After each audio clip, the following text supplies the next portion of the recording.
I didn't expect death to come in silence, and no heavenly lights, no booming voice, just stillness, and then clarity. I watched it all from the other side. I wasn't supposed to be on that flight. It was a last-minute change, an emergency board meeting called in Monterey. I took the company jet, a small Cessna Citation, just me and the pilot. I told Sophia I'd be back before Matías's bedtime. I kissed his forehead and whispered, "Be good for Mama." That was the last time I saw them. 30 minutes into the flight, something failed. No warning, no time, just a sudden plunge, a scream from the cockpit, and darkness. They never recovered my body. Just fragments of the plane scattered across a canyon. The press called it a tragedy. Vanessa called her stylist. Sophia called the heavens. But now the truth had been aired in front of the world. The will had spoken. Matías was my heir. Sophia, the executor.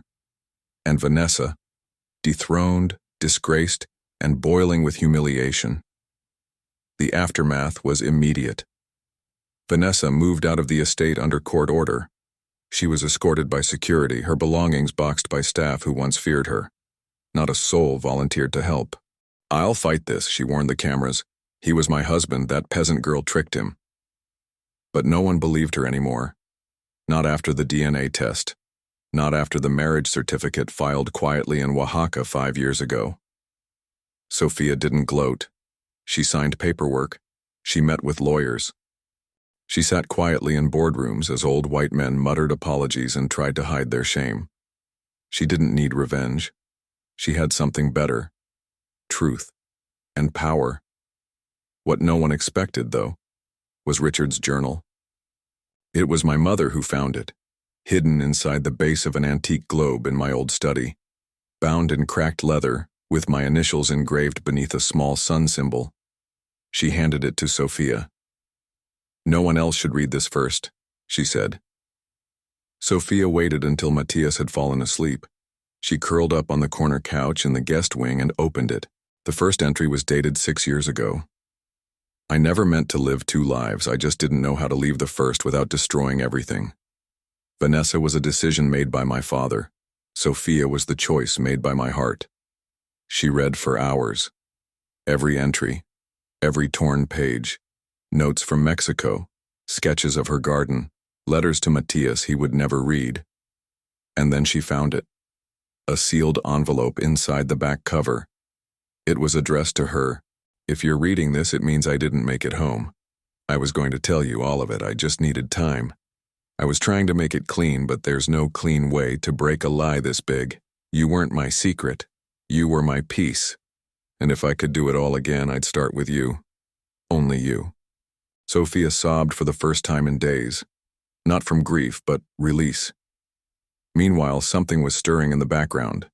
A private investigator, hired by Richard's company after the crash, had uncovered something odd, a missing maintenance report, a technician who vanished the day after the crash, and emails between Vanessa and a mysterious offshore account. The board called an emergency session.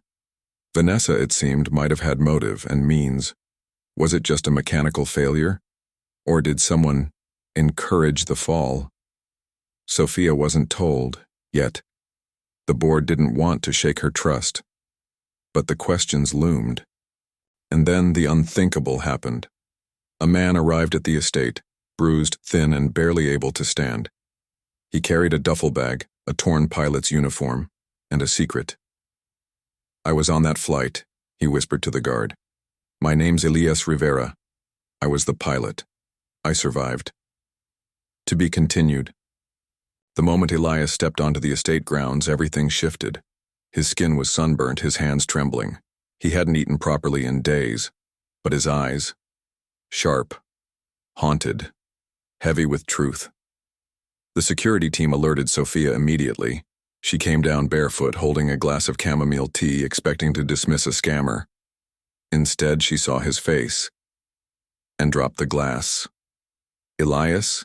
she whispered, barely believing. He nodded. "I need to speak to you alone. It's about the crash and Richard." She led him into the sunroom. My mother joined. No one spoke until the doors were closed. Then Elias said 5 words that froze the air. That crash wasn't an accident. He'd been in hiding. After the crash, he woke up bruised, bleeding, and half-submerged in a ravine. No radio, no signal, and no rescue for 3 days. He staggered to a nearby town, only to find news reports that painted him dead, and Richard with him. That's when fear kicked in, but the fear wasn't from the crash, it was from what happened before it. I noticed a systems alert on the runway, Elias explained. It flagged a failure in the hydraulic control. I reported it before takeoff. Protocol says we don't fly. But then I got a call from Richard's assistant. Said the flight had to happen, that everything was cleared by the board. I didn't question it, I trusted him. Sophia's hands curled into fists. But he didn't know, did he? Elias shook his head. I found the tampering afterward. Someone had overridden the fail-safes. That plane wasn't meant to make it. My mother sat back, her pearls clutched tightly. Who would do such a thing? But they already knew the name that lingered in the air. Vanessa. A hidden clause in Richard's corporate life insurance had come to light during probate. If Richard died while acting as CEO, Vanessa would receive a final severance payout, $18 million. But if Richard were to resign or be removed from the board, she'd get nothing. And days before the crash, Richard had scheduled an emergency board meeting. Agenda Line 1.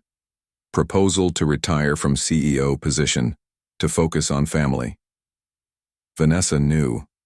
The board had suspected foul play, but now with Elias alive, they had a witness. The next day, Sophia received a call. Not from the board, not from the press, from a woman named Claudia. I was Vanessa's assistant for 8 years. I just saw the news about Elias. I have things you need to hear. I'm ready to talk. They met at a cafe in Manhattan, far from the estate. Claudia handed Sophia a thumb drive, her hands shaking.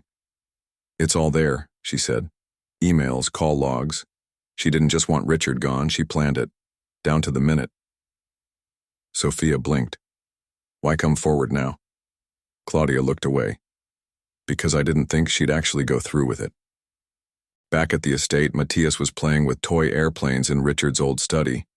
He pointed to one and said, "This one's going to the clouds, but not too fast, or it might fall like Papa." Sophia's heart cracked. She knelt beside him.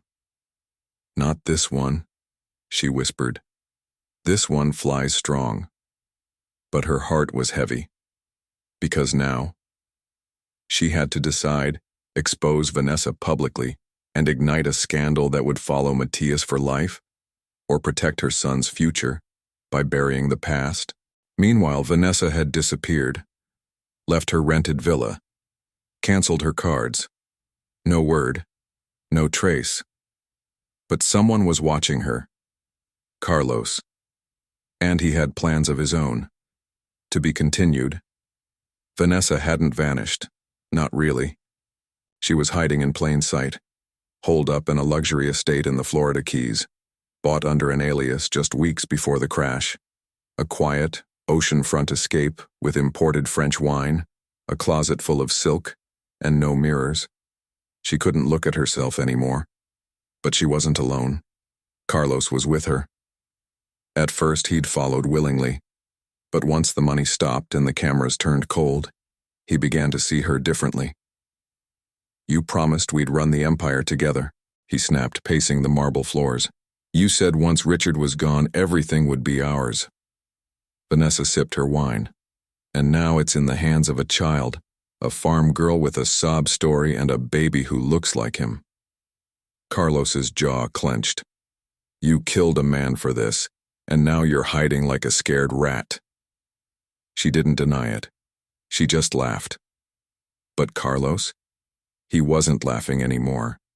Because tucked inside his suitcase, hidden beneath his shirts, was Richard's old tablet, the one Vanessa told him to destroy the night after the crash. He didn't. And it contained a video. The video was recorded the day before the crash. Richard looked tired. His shirt was open at the collar, sleeves rolled. He stood in his workshop in Mexico, the baby monitor blinking behind him. If you're watching this, he began, I'm either dead or about to be. He sighed. I've made enemies, I've trusted the wrong people, but if anything happens to me, look to Vanessa, she's been slipping, asking strange questions, digging into my schedule. I don't think she wants me gone, I know it. Sophia, if this reaches you, take Matías and run, or fight. Either way, don't let them silence you. And if it's you, Carlos, watching this, I trusted you, man. You were my friend. If you knew and said nothing, may the guilt eat you alive. Carlos stared at the screen, hollow. He had known. Not the full plan, not the method, but he knew she hated Richard. Knew she asked too many questions. Knew she smiled the day he died.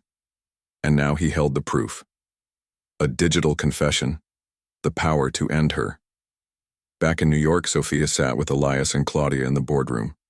The will had been executed, the estate transferred, but the name Vanessa still haunted headlines.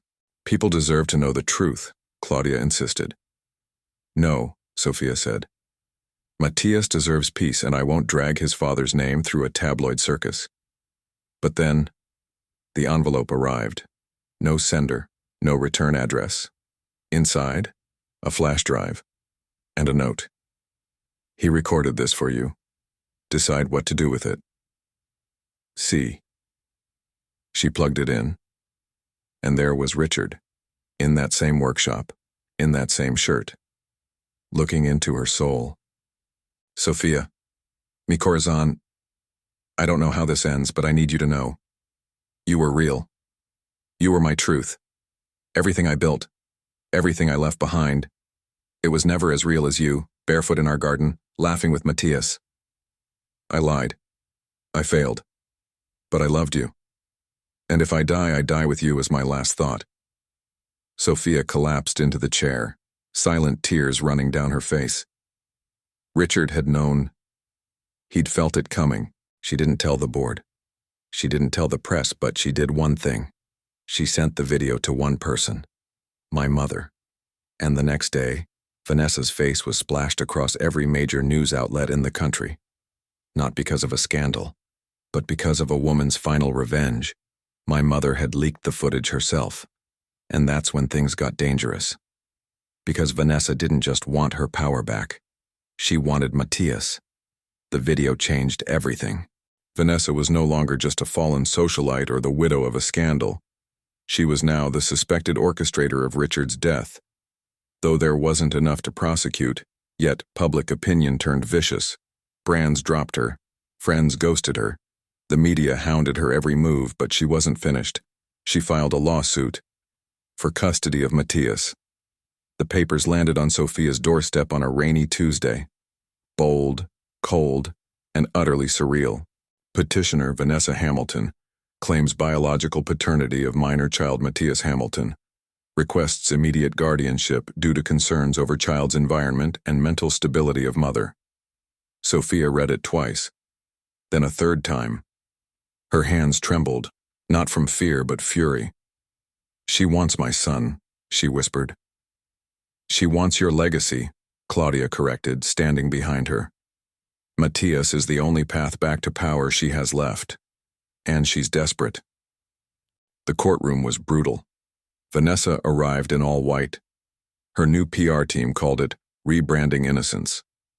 She smiled softly for the cameras, even bowed her head during the judge's opening remarks. But inside the courtroom, her mask cracked. She's unstable, Vanessa said, gesturing to Sophia. My late husband didn't have the mental clarity to assign guardianship. He was clearly manipulated.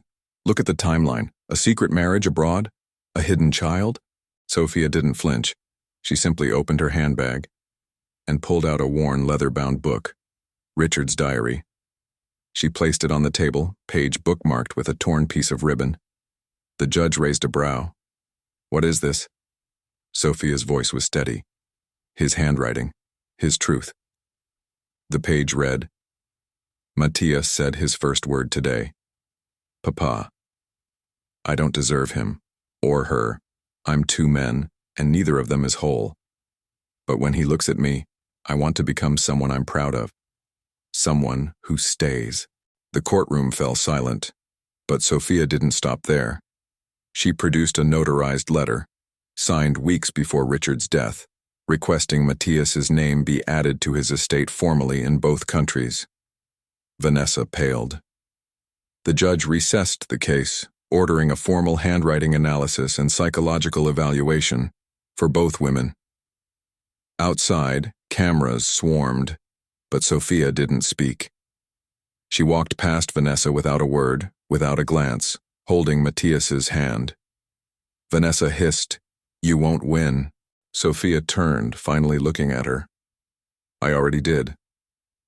That night, back at the estate, Sophia tucked Matías into bed and poured herself a glass of red wine. She sat on the balcony, the one overlooking the garden where sunflowers now bloomed. The wind carried a whisper, or maybe it was memory. "You're stronger than you think, mi amor." And then her phone buzzed. An anonymous message. A location. A timestamp. A warning. "They're not done. Meet me here if you want the truth. Come alone." She stared at it for a long time. Was it a trap? Was it him? Only one way to know. She picked up her keys and left a note on the counter. "If I don't return by morning, check the safe. You'll understand." She looked back at the sleeping house once, then drove into the night. Matías stood at the gates of the old estate, the same gates he once ran through barefoot as a child. Only now he was taller than Sophia, voice deeper than Richard's had ever been, and carried the weight of an empire he never asked to inherit. He was 17, on the verge of becoming a man. And he had questions about legacy, about loyalty, about a father he never truly got to know, except through stories and silence. That day he opened the drawer Sophia had told him not to touch until he was ready. Inside, a sealed envelope, his father's handwriting. "To my son, when you're strong enough." He opened it. Inside wasn't just a letter, it was a confession. Richard hadn't boarded that plane out of obligation. He boarded it to escape. He had learned Vanessa was planning something. Not just a divorce, not just a smear campaign. She'd found out about Sophia years earlier. But instead of confronting him, she waited. She forged documents, manipulated company accounts, bribed a foreign official to declare Sophia's marriage invalid. And worst of all, she had tried to prove Matías didn't exist. She offered hush money to erase the boy's birth records in Oaxaca, but Richard found out, and he panicked. The flight was supposed to be a last-minute escape to secure evidence, proof of Matías's birth, the original marriage certificate, and recordings from the investigator he hired. But he never made it. And now, in Matías's hands, all those secrets lived on. Matías didn't cry. He didn't yell. He walked straight to the boardroom his father once ruled from. The same room Vanessa had redecorated in cold marble and mirrors. "Call a meeting," he told the secretary. "I'm addressing the board at noon." At 17, he commanded the room better than Richard ever had. He laid out the evidence, the forged documents, the bribes, the betrayal, and then he made an announcement. "From this day forward, this company will no longer fund vanity ventures. It will no longer launder wealth or silence truth. If you're here for profit only, you're welcome to leave. But if you're here for impact, for purpose, for something beyond your own name, stay. We rebuild now." Silence. Then, applause. Half the board stood and walked out. The rest? They stood behind him. Vanessa received a cease and desist, then a court summons, then a formal letter stating she was being investigated for fraud, perjury, and attempted identity theft across international borders. Her response? She posted a video to her dwindling followers. Tears, champagne, a monologue about injustice. No one cared. Within months, she was banned from entering the country. Her name was stripped from every plaque Richard had once engraved with it. She faded, like perfume in an empty room. And Sophia? She smiled softly when Matías told her everything. "I always knew there was more," she said. But I also knew it wasn't mine to carry. It was yours. And you've carried it well. Matías leaned into her shoulder. I just hope I made him proud. Sophia kissed his forehead. You made him better. The mansion became something else.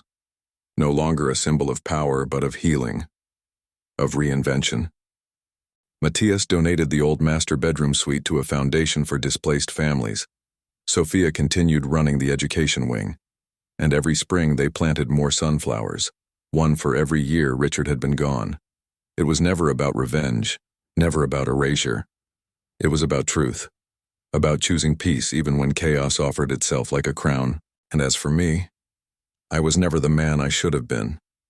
But in the end, they made me more than I ever was. I don't haunt these halls. I don't whisper in the wind. But I watch, and I smile, because my legacy isn't carved in stone. It lives in them, in the boy who became a man, and the woman who never needed a throne to lead.